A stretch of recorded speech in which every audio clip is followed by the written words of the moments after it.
सभापति जी, हमारे गुरु ग्रंथों में हमारे चौथे पातशाह जी ने लिखा है कि किसान करे, लोचे जियो लाए, हल जोते उदम करे, मेरा पुत धी खाए। मैं कहना तो पंजाबी में चाहती हूँ, लेकिन क्योंकि मैं चाहती हूँ ये सब बाकी सांसद भी समझ सकें कि हमारे ग्रंथों में किसानों को कितनी अहमियत दी है, इसलिए मैं हिंदी में भी बोलूँगी और पंजाबी में भी। गुरु साहब कहते हैं कि किसान बहुत लगन के साथ, मेहनत के साथ, खून पसीने बहा के अपने खेत में किसानी करता है, हल जोता है, फसल उगाता है ताकि उसके बच्चे खा सके। ये जो कमाई अपने हाथों से करता है, ये पवित्र कमाई के बारे में हमारे पहले प्रथम गुरु नानक देव जी ने 18 साल खुद किसानी करतारपुर साहब में करके हम सिखों को संदेशा दिया, किरत करो, नाम जपो, वंड छको। गुरु साहब ने कहा सब तो पवित्र कमाई एक किरत दी, खून पसीने दी कमाई होंदी है। इस कमाई दे नाल तुसी रब दा ना जपो ते ना जप के जो तुसी कमांदे हो उन्हें वंड के खाओ। आज जो इतनी पवित्र कमाई करने वाले किसान हजारों की गिनती में, तादाद में हमारे पंजाब से आके जिन्होंने आंदोलन शुरू किया, आज वह दिल्ली की सरहद में 70-75 दिनों से ठिठुरती हुई ठंड हो, ओलाबारी हो, बारिश हो, वहां पे बैठे हुए हैं, क्योंकि 6 महीने से जो वो मांग रख रहे हैं, इस सरकार की कान बंद है, आंख बंद है और मुंह भी बंद है। मुझे इस बात पे इतना दुख होता है कि जो पिछले 20 साल में सबसे ज्यादा ठंड का मौसम था, उस ठंड के मौसम की परवाह ना करते हुए बूढ़ी औरतें, बच्चे, बुजुर्ग सब इधर बॉर्डर पे बैठे हुए हैं। जो 26 नवंबर कॉन्स्टिट्यूशन डे से उन्होंने मार्च किया, जब संविधान को मनाया जाता है, एक पीसफुल प्रोटेस्ट जो डेमोक्रेटिक राइट होता है, और दुनिया ने देखा कि उस पीसफुल प्रोटेस्ट को कैसे गोलाबारी से, अथरू गैस से, वाटर कैनन से, लाठियों से उन बेचारे निहत्थे किसानों को किस तरह की ट्रीटमेंट दी गई, सारे देश ने देखा और उनके साथ संवेदना करी।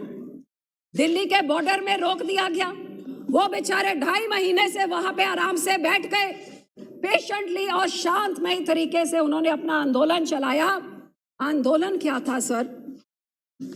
आज जब सारे देश और दुनिया में सब उस अन्नदाता के साथ जुड़े हुए हैं जो बिल्कुल पीसफुल तरीके से, चाहे कोई टीचर हो, लॉयर हो, डॉक्टर हो, नौजवान हो, कोई दुकानदार हो, सब उनके साथ संवेदना रख के 2.5 महीने से उनके बीच में उधर गए और उन्होंने अपना सपोर्ट दिया।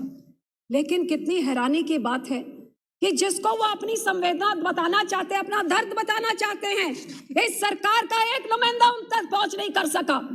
आज उस आंदोलन में 100 किसान ने अपनी जान कुर्बान कर दी, शहीद कर दी, अपनी आवाज सुनाने के लिए। लेकिन उनकी कुर्बानी का सर ये इंसान है, ये हिंदुस्तानी है, ये हमारे अन्नदाता हैं जो 150 से ज्यादा मर गए हैं, लेकिन राष्ट्रपति अभिभाषण में इनके बारे में एक संवेदना की लाइन नहीं। मन की बात होती है, बहुत कुछ बोला जाता है, राष्ट्रपति का अभिभाषण होता। हाँ, 6 साल में थी मैं, बिल्कुल थी, मैं आ रही हूँ उसमें, लेकिन जब सरकार ही इनह्यूमन हो जाती है, जब संवेदना अपनों के प्रति नहीं प्रकट कर सकती, फिर उस सरकार में रह के करना क्या है? इसलिए छोड़िए उस सरकार को। इनकी मांग क्या है? 5 जून में आ रही हो भैया, आप सुनते रहिए, सबका जवाब दूंगी, बेफिक्र रहिए।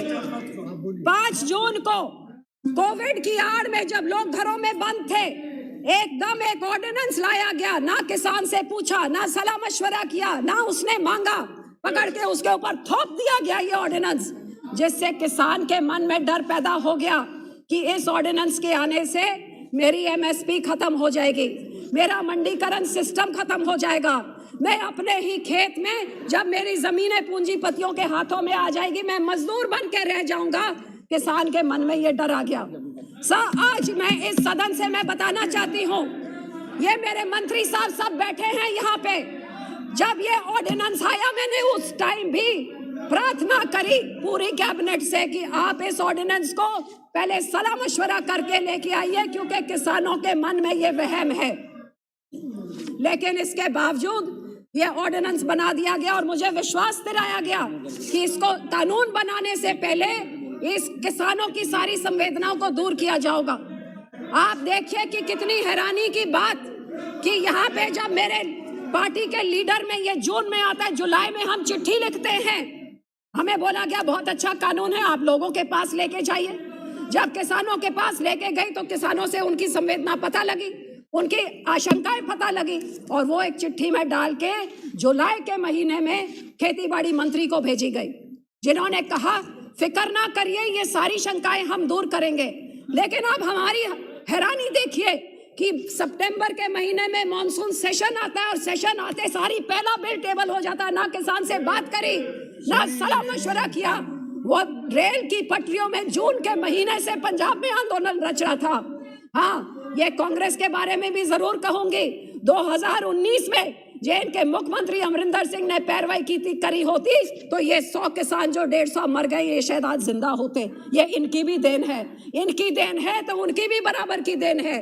और फिर इसका जब सेशन पे आया, उधर भी हमारे इधर मंत्री जी से पूछे, राजनाथ जी बैठे हैं, नड्डा जी बैठे, सबके पास गए कि आप सलाह मशवरा करिए, बिना इसको मत लेके आइए, देश में आग लगेगी, किसान सड़कों पे उतर जाएगा। उधर आपको चीन आंखें दिखा रहा है, इधर कोविड की मार हिंदुस्तान की जनता लड़ाई लड़ रही है, आप क्यों किसानों का आंदोलन खड़ा कर रहे हैं?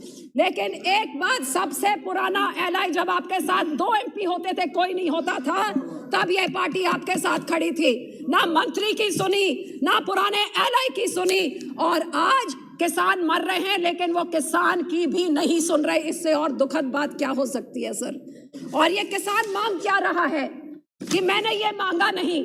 आप कहते हैं मेरे वास्ते चंगा हैगा, मैनू नहीं चाहिए, मेरे को नहीं यही चाहिए, मेरे को नहीं चाहिए, आप वापस ले लीजिए। और जे मेरे लिए कोई कानून बनाना है तो मेरे सलाह मशवरा से बनाइए।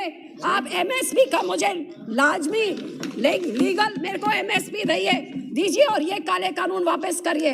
एमएसपी क्या है सर? Minimum support price. ये कोई बुरी चीज है?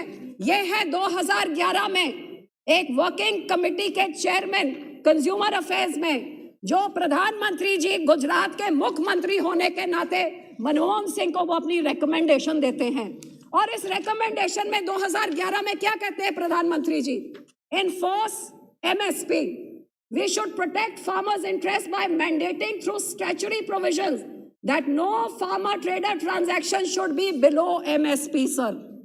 2011 में जो मुख्यमंत्री के नाते वो मानते थे, तो प्रधान सेवक से प्रधानमंत्री होते होते आज क्या बदल गया? आज यही तो किसान मांग रहे हैं सर। और किसान के मन में डर क्यों है सर? ये जो रिकमेंडेशन उसमें दी है, as chairman of working committee साफ कहता है अनबंडलिंग।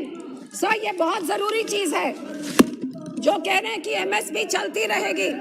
सर इसमें लिखा है unbundling of FCI operation of procurement, storage and distribution. साफ रिकमेंडेशन चेयरमैन साफ की है कि एफसीआई को अनबंडल किया जाएगा, प्रोक्योरमेंट और स्टोरेज की डिस्ट्रीब्यूशन से हटाया जाएगा। और यही कारण है कि आज किसान के मन में इतनी बड़ी शंका है कि इतना बड़ा आंदोलन पिछले 3 महीने से बैठा हुआ है साहब। पर लेकिन इस सरकार की आप देखिए, इन्होंने कितना अहंकार कि पिछले 75 दिनों से ना ही किसी मंत्री को उधर भेजा, बल्कि ये आंदोलन शुरू होते सारे शुरू हो गया। ये बिचौलियों का आंदोलन है, फिर ये माओइस्ट का हो गया, फिर ये नक्सल का हो गया, फिर ये आतंकवादी का हो गया, खालिस्तान का। ये बैठे हैं मंत्री एमपी, एक कहते थे पाकिस्तान और चाइना से ये हो रहा है। वो बैठी है मेरी बहन जो कहती थी ये तो आतंकवादियों का AK-47 लेके बैठे। भैया कौन सी AK-47 की खेती करता है कौन सा किसान? खालिस्तान है, पहले दिन से खालिस्तान खालिस्तान। क्योंकि जब 11 राउंड ऑफ टॉक्स कर रहे थे तो क्यों खालिस्तानियों से, आतंकवादियों से आप बात कर रहे थे? तो सर मैं यही कहना चाहूंगी कि किसान के सुनने जब ये देश में खाने को नहीं होता था, ये किसान था। और सर आखिर में मैं एक चीज पे जरूर आना चाहूंगी। 26 जनवरी की बात बहुत करी जाती है, सर उस दिन में जो वायलेंस हुआ, हर एक को दुख है, वायलेंस नहीं होना चाहिए, लेकिन जो इंटेलिजेंस फेलियर हुआ है आज क्यों उसके बारे में कोई बात नहीं करता है।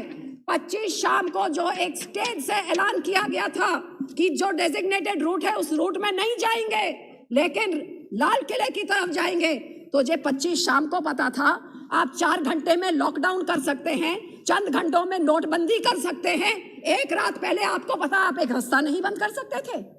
कौन इसका जवाब देगा? और ये जिनके साथ जिन्होंने दानिश जी ने जिनका जिक्र किया है वो आज पकड़े गए हैं 2 हफ्ते के बाद। सर एक बात और, सर पर बहुत बात करी गई तिरंगे का अपमान। सर 2 मिनट सर, तिरंगे के अपमान के बारे में बात करी गई। अरे भाई सर, उस तिरंगे की आप बात कर रहे हैं जिस तिरंगे को लहराने के लिए 70% खून इस कौम का डुला था। काला पानी हो, फांसी हो, सबसे ज्यादा शहादतें इस कौम ने दी थी। और सर तिरंगे में लहराया तो वो आप कहते केसरी लहरा दिया, तो ये वही केसरी है जो आपके प्रधानमंत्री जी और वर्ल्ड लीडर अपने सिर पे लेके घूमते हैं।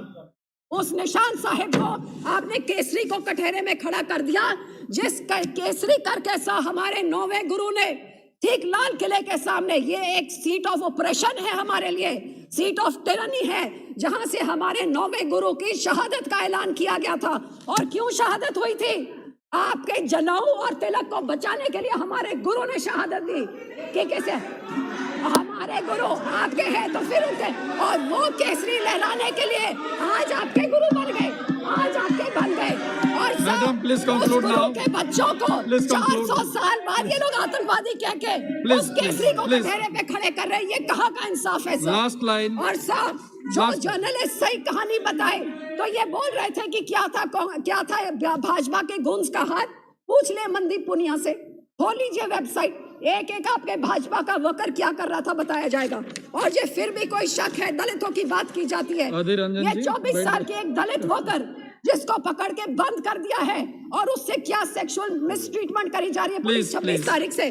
और आखिर से बोलना था, जो बोलने की बात थी राष्ट्रपति अभिभाषण में कि we will put an end to barbarism, ये क्या बार्बेरिज्म है? स्टेट स्पॉन्सर्ड बार्बेरिज्म कि एक निहत्था लड़का रंजीत सिंह जो एक घर में आग लगाने, औरतों के टेंट में आग लगाने से पुलिस को रोकता है, I'll call the next speaker. ऐसे टूट पड़ते हैं। I'll call the next speaker. ये है आपकी हनुमान बेनीवाल जी, राष्ट्रपति जी बहुत बोलते हैं। हनुमान बेनीवाल जी, no more, it's okay, this is not। मैं बेनीवाल जी,